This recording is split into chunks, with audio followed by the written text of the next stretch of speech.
एक और नया सफ़र और मैं पहुंच चुका हूं कहां। मैं पहुंच चुका हूं कैसी जगह जिसे सिटी ऑफ लेक्स भी कहते हैं, जिसे one of the most romantic cities in the world भी कहते हैं और जिसे कहते हैं वेनिस ऑफ द ईस्ट। जी हाँ, मैं पहुंच चुका हूं उदयपुर में। केसरिया बालम आओ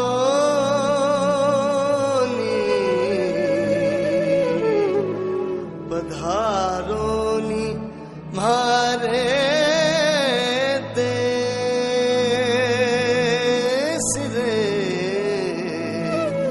पधारोनी मारे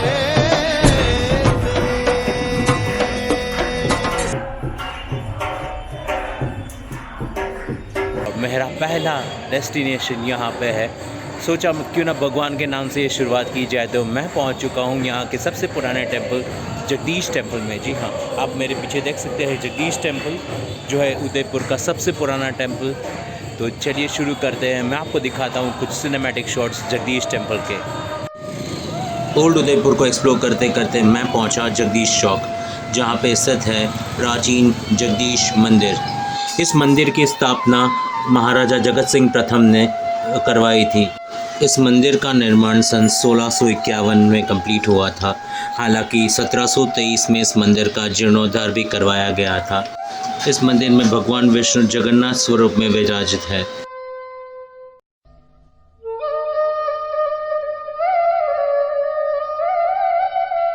मंदिर के ठीक सामने आपको अष्टधातु से बनी गरुड़ महाराज की मूर्ति भी मिल जाएगी, जो कि भगवान विष्णु के वाहन है। इस मंदिर का गर्भगृह और शिखर नगर शैली से बनी है। बाहरी हिस्सा तक्षक शैली से बनाया गया है। इस मंदिर पर की गई शिल्पकारी काफ़ी नयन रम्य है और उस समय के कलाकार और शिल्पकारों की कुशलता को दर्शाती है।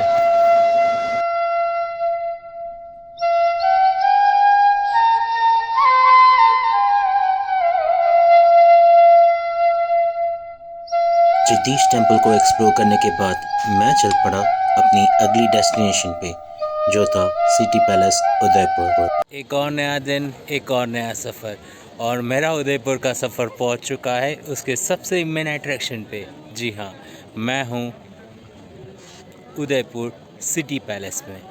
केसरिया बालम आओ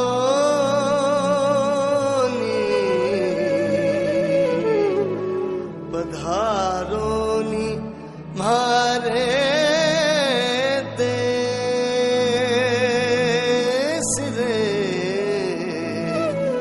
पधारोनी मारे देश। पिछोला लेक के किनारे बसा उदयपुर सिटी पैलेस ये राजस्थान का सबसे बड़ा रॉयल रेसिडेंस माना जाता है। इसे बनाने की शुरुआत महाराजा उदय सिंह प्रथम ने सन 1559 में की थी और उसके बाद उनके उत्तराधिकारियों ने अपने हिसाब से इसका विस्तार किया। और सबसे ख़ास बात यह है कि आज के समय में भी यहाँ पे उदयपुर का शाही परिवार एक हिस्से में रहता है। उदयपुर जिसे इतिहास में मेवाड़ भी कहा जाता था, मेवाड़ जिसमें राणा प्रताप, महाराजा संग्राम सिंह, महाराजा उदय सिंह जैसे वीर सपूतों को जन्म दिया। उदयपुर सिटी पैलेस की एंट्री फ़ी है 300 रुपीज़ पर adult, 100 rupees for the children.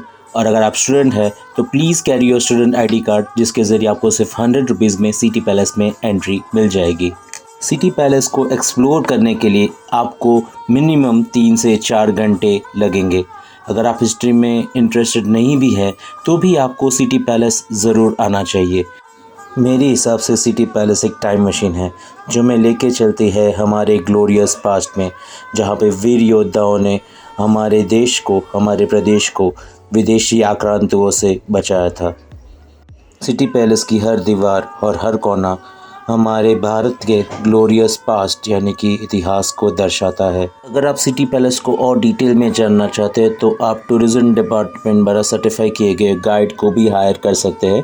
इसके चार्जेस एडिशनल होते हैं। सिटी पैलेस घूमते हुए एक बात का आभास तो मुझे हमेशा हुआ कि सही मायने में भारत एक सोने की चिड़िया हुआ करती थी, जिसके पर समय समय पर विदेशी आक्रांतियों के द्वारा काटे गए। सही मायने में सिटी पैलेस एक धरोहर है, एक आईना है हमारे उस वैभवशाली इतिहास की ओर जिसे हम शायद भूल गए हैं। यहाँ पे प्रदर्शित शस्त्र और अस्त्र उस समय के युद्ध कौशल को दर्शाते हैं। इसी के साथ साथ सिटी पैलेस आर्किटेक्चर और इंजीनियर मार्वल भी है। 400 साल बाद भी इस पैलेस की भव्यता जो की त्यों बरकरार है। इन पेड़ों को देखकर आपको शायद लगता होगा हम शायद ग्राउंड फ्लोर पे है, मगर आपको बताता हूँ ये 5th फ्लोर है।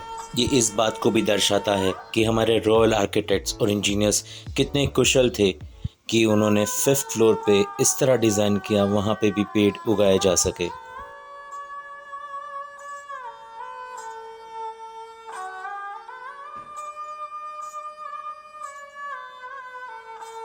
सिटी पैलेस भव्य तो है ही और इसको सुरक्षा की दृष्टि से भी काफ़ी पावरफुल बनाया गया था। दुश्मनों से बचने के लिए यहाँ पे छोटे छोटे गलियारे बनाए गए थे ताकि दुश्मन भूल भुलैया में फंस जाए। इसी के साथ साथ सीधा रास्ता न बनाते हुए ऊपर और नीचे सीढ़ियाँ बनाई गई ताकि दुश्मन की गति और धीमी हो जाए।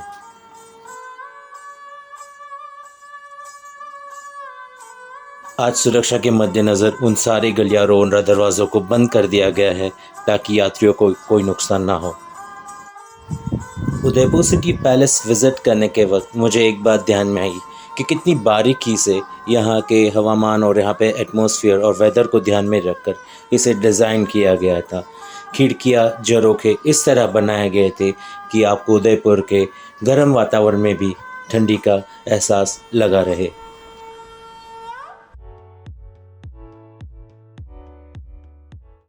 हमने बात कर ली शौर्यता की, हमने बात कर ली बहादुरी की, हमने बात कर ली शाही ख़ानदान की, हमने बात कर ली आर्किटेक्चर की, हमने बात की इंजीनियरिंग की। चलिए कुछ बात करते हैं कला की। कला यानी कि आर्टिज़म। इंडिया हमेशा से पॉपुलर रहा है अपने डिफरेंट आर्ट फॉर्म्स के लिए, चाहे वो पेंटिंग हो, चाहे वो डांस हो, चाहे वो म्यूज़िक हो। और बात करें उदयपुर के शाही ख़ानदान की तो बिल्कुल वो भी आर्ट के काफ़ी शौकीन थे। इसी की झलक हमें दिखाई देती है उनके कमरों में, उनके प्राइवेट रूम्स में और उनके शाही दरबार में। चलते चलते मैं पहुंच गया एक ख़ास जगह जिसे राजा का एंटरटेनमेंट हॉल भी कहा जाता था। ये वही जगह है जहाँ पे महाराजा अपने कुछ ख़ास पल एंटरटेनमेंट के लिए बिताना पसंद करते थे।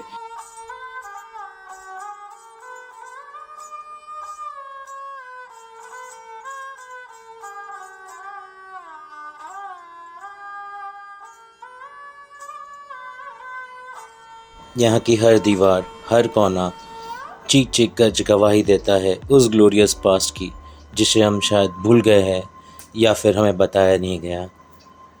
इसी के साथ मेरा सिटी पैलेस उदयपुर का ये सफ़र यहीं समाप्त हुआ, पर अभी भी उदयपुर में बहुत सारी ऐसी जगहें थी जो इसे एक्सप्लोर करना बाकी था। जल्द लौटूंगा ऐसे एंटरटेनिंग और इन्फॉर्मेटिव वीडियो के साथ।